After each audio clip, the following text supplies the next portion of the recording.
അല്ല ചേട്ടത്തി, ഒരു കാര്യം തുറന്നു പറയുന്നുണ്ടെന്ന് വിചാരിക്കരുത് കേട്ടോ. ഈ പരിഷ്കാരി എന്നൊക്കെ പറഞ്ഞപ്പോ ഞാൻ വിചാരിച്ചു ഇതൊരുമാതിരി തലതെറിച്ച എണ്ണയും 35 ബെല്ലും പാള ബെൽറ്റും സ്വർണ്ണ പല്ലും ഇതൊരുമാതിരി കാട്ടുവാക്കാൻ സൈസ്. ഓ സൂപ്പർ ലക്കി, സൂപ്പർ പൊളിച്ച്. നിന്നോട് ഇവിടെ നിന്ന് എനിക്ക് മാർക്കടല്ല പറഞ്ഞ ഡയലോഗ് പറ. ഞാൻ എജോന്ന് പറഞ്ഞല്ലേ മതി, എന്നിട്ട് പറഞ്ഞില്ലല്ലോ. ഇത് പ്രാക്ടീസ് അല്ലേ, ടേക്കിൽ പറയും. ലക്കി ഒന്ന് ഒച്ച ഉറക്കി, എനിക്ക് തലവേദനിക്കണോ. ഞാൻ ഇവിടെ ഒച്ച കുറച്ച് നിന്റെ ചേട്ടനെ കാണാഞ്ഞിട്ടുള്ള തലവേദന മാറില്ല. എനിക്ക് ഇതെങ്കിലും നന്നായിട്ട് അടിപൊളിയായിട്ട് ചെയ്യണം. കുറച്ച് മതിയല്ലോ. നീ എന്നതാണോ ഈ പറയുന്നത്? കോട്ടയം കുറിച്ചുള്ള ഡയലോഗ് ഒന്നും അങ്ങനെ ഒച്ച കുറച്ച് പറഞ്ഞ ഏക്കത്തില്ലെന്നേ ഉള്ളതാ. മീനു ഡി, നീ ഇവിടെ വന്നിരുന്ന് കാണ്, നല്ല ഹാപ്പിയോ. നല്ലല്ലേ? നല്ല സരിയ മീനു. തലവേദന ഉള്ളപ്പോ എത്ര രസം ഉണ്ടാവില്ല. അതെ, എനിക്ക് എന്തെങ്കിലും ഒന്ന് കറക്റ്റ് ഷൂട്ട് ചെയ്ത് കൊടുക്കണം. വാടിയാജി നമുക്ക് ചെയ്യാം. ഞാൻ ലാസ്റ്റ് ഡയലോഗ് പറയുമ്പോ എജോ എന്ന് പറയണം. പിന്നെ അവസാനത്തെ ഡയലോഗ് ഇല്ലേ, അത് പറയുമ്പോ മുഖം അടി കൊള്ളാനായിട്ട് ഇത് ഇവിടെ കൊണ്ടുവയ്ക്കണം. ഓക്കെ അല്ലേ? എല്ലാം ക്ലിയർ അല്ലേ? ഈ ഇപ്പൊ പറഞ്ഞ അടി ഉണ്ടല്ലോ, അത് ശരിക്കും കൊള്ളോ? കൊള്ളില്ല. ഞാൻ അഥവാ കൊണ്ടാലും സംഗതി കളിക്കാൻ മതി. കൊള്ളാതെ സംഗതി കളിക്കാൻ പറ്റാണോ കുറച്ചുകൂടെ നന്നായിരുന്നു. നീ ടെൻഷൻ ആവണ്ട, കൊള്ളില്ല. ഞാൻ അവസാനത്തെ ഡയലോഗ് പറയട്ടെ. ഓക്കെ? സ്വർണ്ണ പല്ലും ഒരു വരി കാട്ടുവാക്കാൻ സൈസ്. എഡോ അല്ല, അങ്ങനെ ജോപ്പോൾ അഞ്ചേരിയുടെ ജോ. സാധാരണക്കാര് പറയണ പോലെ പറയാൻ പാടില്ല. കുഞ്ഞൻ പറയുന്ന പോലെയാണ്. കുഞ്ഞൻ പറയുന്ന പോലെ. നോക്കാം ഒന്നൂടെ. സ്വർണ്ണ പല്ലും ഒരു മാതിരി കാട്ടുവാക്കാൻ സൈസ്. എന്നെയാണോ? നന്നായിട്ട് ഒച്ച പറഞ്ഞല്ലോ, അതുകൊണ്ടാണ്. അല്ലാതെ നന്നായി ഉണ്ടല്ലോ അല്ലേ? ലക്കി ഓക്കെയാണ്. നീ എത്ര പോരാ, നീ ശരിയാവുന്നുണ്ട്. നീ എന്തിനാ ചിരിച്ചേ? എനിക്ക് വലിയ പരിചയമില്ലാത്തോണ്ട് ക്യാമറ കൊണ്ട് അപ്പച്ചിട്ട് വരും. എന്നാ അധികം ചിരിക്കണ്ട, മനസ്സിലായ? ലാസ്റ്റ് ഡയലോഗ് നോക്കാം. മോളിക്ക് എന്നോട് എന്തുണ്ടെങ്കിലും തുറന്നു പറയാം. ഇഷ്ടപ്പെട്ടോ? ഇഷ്ടപ്പെട്ടില്ലെങ്കിൽ പോകാൻ പറ. നീ എന്തിനാ ഇത്ര അടുത്ത് മുഖം കൊണ്ടയ്ക്കാൻ പോയേ? അടി തെറ്റുണ്ടാവുന്ന. അതെ, അടി അതുകൊണ്ട് ഒട്ടും മാറിയില്ല. വേദന ഉണ്ടാ? വേദന അറിയുന്നില്ല. ഒരാള് വയ്യാണ്ടിരിക്കുമ്പോ ഇങ്ങനെയൊക്കെ ചെയ്താ ഇങ്ങനെയൊക്കെ തന്നെ വരും. നീ പ്രാകാരുന്നല്ല പാടെ വന്നിട്ട്. പ്രാകാൻ എനിക്ക് അറിയില്ല ഡിയാജി.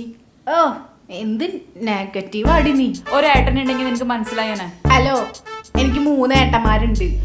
അതാ പ്രശ്നം. എനിക്ക് ഒരേട്ടനേ ഉള്ളൂ, അതല്ലേ? അതെ ഫ്രണ്ട്സ്, നിങ്ങൾ നാളെ തുടങ്ങും. മീനു ഒന്ന് റെസ്റ്റ് എടുക്കുക.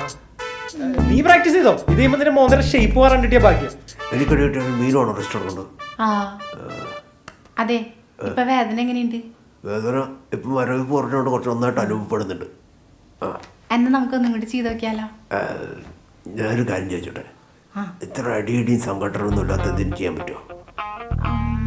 അപ്പൊ ഇത് മാറ്റണോ? അല്ല ഞാൻ പറ. അല്ല എന്നത് മാറ്റാല്ലേ?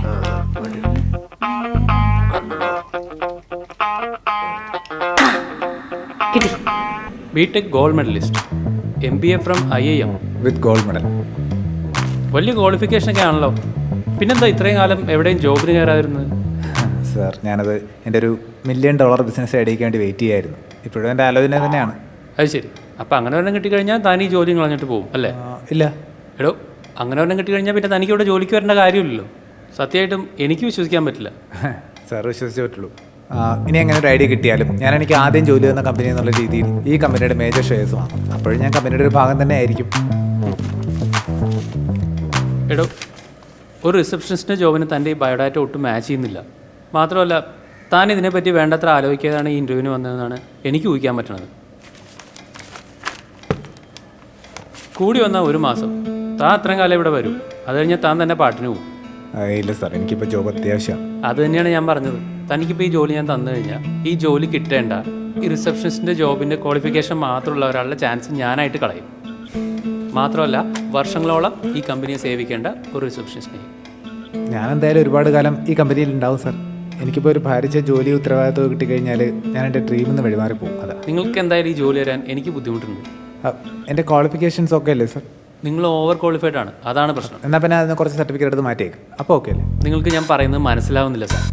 സാർ എന്ത് വർത്താനായി പറയുന്നത്? ക്രിക്കറ്റിൽ 2 ഹാഫ് സെഞ്ചുറി വേണ്ടെടുത്ത് 5 സെഞ്ചുറി അടിച്ചാൽ കുഴപ്പമാണെന്നൊക്കെ പറയുന്ന പോലെ ഉണ്ടല്ലോ.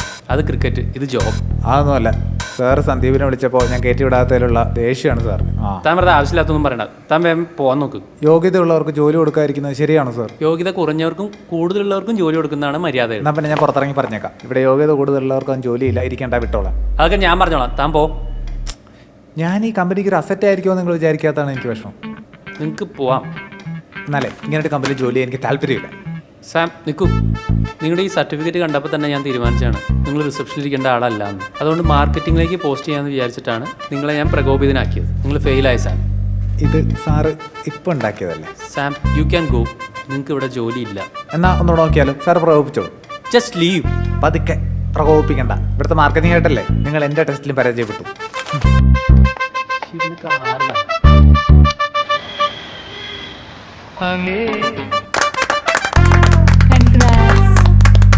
Well done Parvathi, good job. ഇതുവരെ കണ്ടതെല്ലാം നല്ല എക്സെപ്ഷണൽ പെർഫോമൻസസ് ആണ്. ഇനി നെക്സ്റ്റ് ആരുടെയാണ്? ഞങ്ങളുടെയാണ് sir. Manoj. Okay then plate. ഒത്തിരി ദൂരം പോണോ? അടുത്താ. ഒപ്പറക്കളത്തില് കൂലിപ്പണിക്ക് പോവുമായിരിക്കും അല്ലയോ? അല്ല. ആ അതെ അതെ. എന്റെ പൊന്നു ചേട്ടാ, ചേട്ടന് കഷ്ടകാലമാ. കണ്ണിച്ചോരില്ലാത്തവന്മാരാ പണിയെടുത്ത് ചേട്ടന്റെ നട്ടല് റബ്ബറാകും. സൈക്കിളിൽ ചവിട്ടിയാ മതി. അല്ല പറഞ്ഞതേ ഉള്ളൂ. ആ ഇപ്പോഴാ ഞാൻ ശ്രദ്ധിച്ചത്.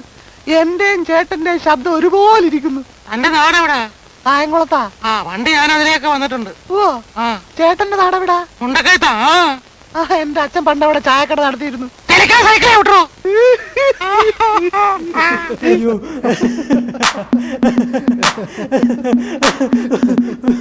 അയ്യോ, എന്റെ മനോജെ നല്ലൊരു സീന് നന്നായിട്ട് നശിപ്പിച്ചു.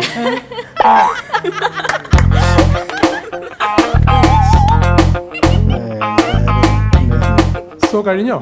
എന്റെ കൂട്ടി ഉണ്ട് സാർ. അല്ല കിടണ്ടോ? Good. Played. സുവാനോ Majo ചുവാഗോ ചീംചോ മതേ സോവാഗോ സഖേതോ ച്യോ 참견 맞아. 참기 좋아 맞아. 어때 마태 sak해 서세 마태 sak해다 혀. 짬찜쪄. sak해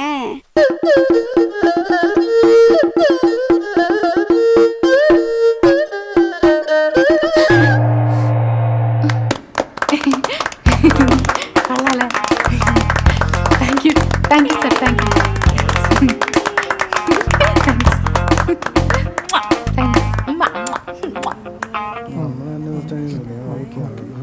so എല്ലാവരും നന്നായി ചെയ്തു. കോമ്പറ്റീഷൻ നല്ല സ്പിരിറ്റ് ഉണ്ടായിരുന്നു. പക്ഷെ നമുക്കൊരു വിന്നർ അനൗൺസ് ചെയ്തേ പറ്റൂ. And the winner is Anuraj and പ്രീണ.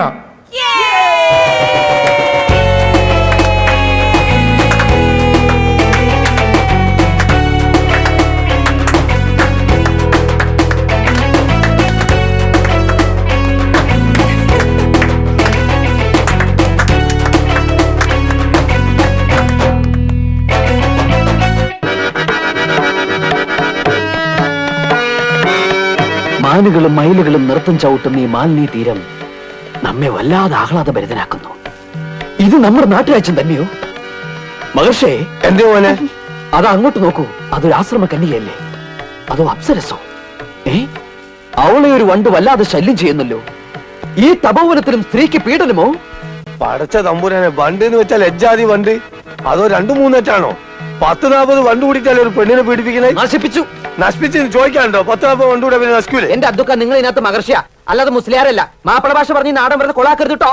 മലബാറിൽ ഏത് മഹർജി ജനിച്ചാലും ഇങ്ങനെ പറയുള്ളൂ. അപ്പൊ അബ്ദുക്ക ഈ നാടകം കൊളമാക്കാൻ തന്നെ തീരുമാനിച്ചു അല്ലേ? അതുകൊണ്ടല്ലേ പച്ച മലയാളത്തിൽ ഈ അബ്ദുക്ക പറഞ്ഞ എനിക്ക് സന്യാസി മഹർജിയൊന്നും വേണ്ട, ഞാൻ ദുഷ്യന്തനായിക്കോളാം. ആയിക്കോട്ടെ, കെട്ടിക്കോളൂ. പക്ഷെ നാടകത്തിന്റെ പേര് മാറ്റേണ്ടി വരും. എന്ത്? ദുഷ്യന്തന്റെ സുന്നത്ത് കല്യാണം എന്നാക്കേണ്ടി വരും.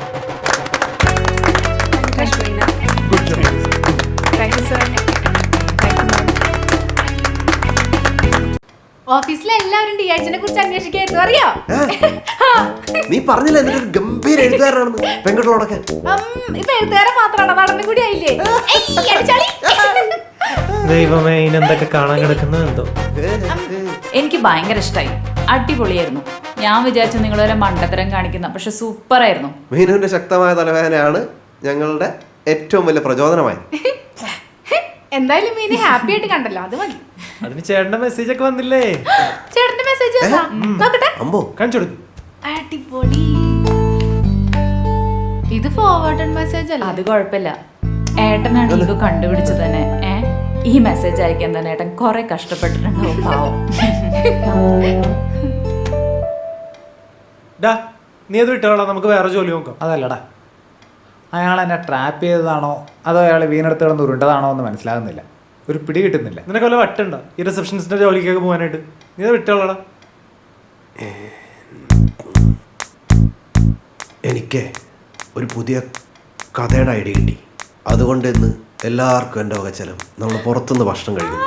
എല്ലാവരും പോയി റെഡി ആയി. എടാ വി, ഒരു മിനിറ്റ്. പൈസ ആണെന്ന് പറയാനല്ലേ? അതെന്തായാലും വേണ്ടി വരും. പക്ഷെ അതിനല്ല. പിന്നെന്തിനാണ്? എടാ എടാ എടാ എന്താണ്? ഞാൻ നിങ്ങളോട് സത്യം പറയട്ടെ, ആ മീനാക്ഷിയുടെ ഏട്ടൻ മഹി അയാൾ വല്ലാത്തൊരു ഏട്ടനാണ്. എന്താണ്? എടാ ഒന്ന് തെളിച്ച് പറയുമോ, അല്ലെങ്കിൽ തന്നെ ഒന്ന് ക്ലാരിറ്റി ആവാതിരിക്കുക. അന്ന് ഇവിടെ വന്ന് ഭക്ഷണമൊക്കെ ഉണ്ടാക്കി തന്ന പ്രൊഡ്യൂസറില്ലേ, അത് മീനാക്ഷിയുടെ ഏട്ടനാടാ. അതെങ്ങനെ? എടാ അന്ന് അയാൾ ഇവിടെ വന്നിട്ട് ഏറ്റവും കൂടുതൽ അന്വേഷിച്ചത് മീനാക്ഷിയെ പറ്റിയാണ്. എനിക്കിന്ന് ഫോട്ടോ കണ്ടപ്പോഴാണ് മനസ്സിലായത്. ഞാൻ തമാശ പറഞ്ഞില്ല, ശരിക്കും ഇതിനകത്തൊരു റൊമാൻറ്റിക് കോമഡി പ്ലോട്ടില്ലേ. എന്നൊരു കാര്യം ചെയ്യും, പെട്ടെന്ന് തന്നെ എഴുതാൻ അറിയുന്ന ആരെങ്കിലും കൊണ്ട് എഴുതിച്ചേക്ക്. എടാ പുച്ചിഷ്ട, നിനക്ക് ജോലിയൊന്നും കിട്ടിയില്ലല്ലോ, നീ ചുപ്രാവോ. മോനെ നീ എഴുതിക്കോ, ക്ലൈമാക്സ് ഞാൻ സെറ്റ് ചെയ്ത് തരാം. കഥ ധാരാളം ശരിയാക്കി തന്നെ ഉണ്ട്. Game over. കിടക്കും